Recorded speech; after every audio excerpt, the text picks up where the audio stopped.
कामयाबी दिलाए, सब साथ खरीद के यहाँ सब कुछ अच्छा हो और आइंदा भी होता रहे, क्योंकि इससे पहले हमारी कराची में मैच नहीं होते थे, ये लोग लाहौर में करते थे, वहीं से टीमें चली जाती थी। अल्लाह ने हालात अच्छे रखे, सब मैच यहाँ और सब खिलाड़ी यहाँ। वेरी एक्साइटेड क्योंकि कराची में कभी कभी इस तरह के इवेंट्स होते हैं जिसमें हम लोग इंजॉय कर सकते हैं फैमिली के साथ, बच्चे इंजॉय कर रहे हैं और ये जो रौनकें लगी हैं और लाइक ऐसा लग रहा है कि चांद रात है और ईद आने वाली है।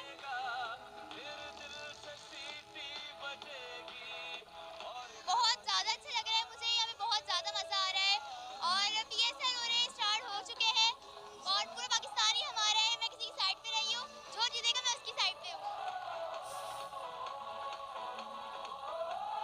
देख सकते हैं आप लोग, तो सबको टीवी पे पता चल रहा है कि किस तरह एक्साइटमेंट हो रही है यहाँ पे कराची में। और फिलहाल तो लाहौर के मैच और इस्लामाबाद के मैच भी यहाँ पर आ गए तो और मज़ा आ रहा है। और हमने भी टिकटों के लिए क्या कहते हैं अप्लाई किया, लेकिन अभी तक रिस्पांस तो आया नहीं है।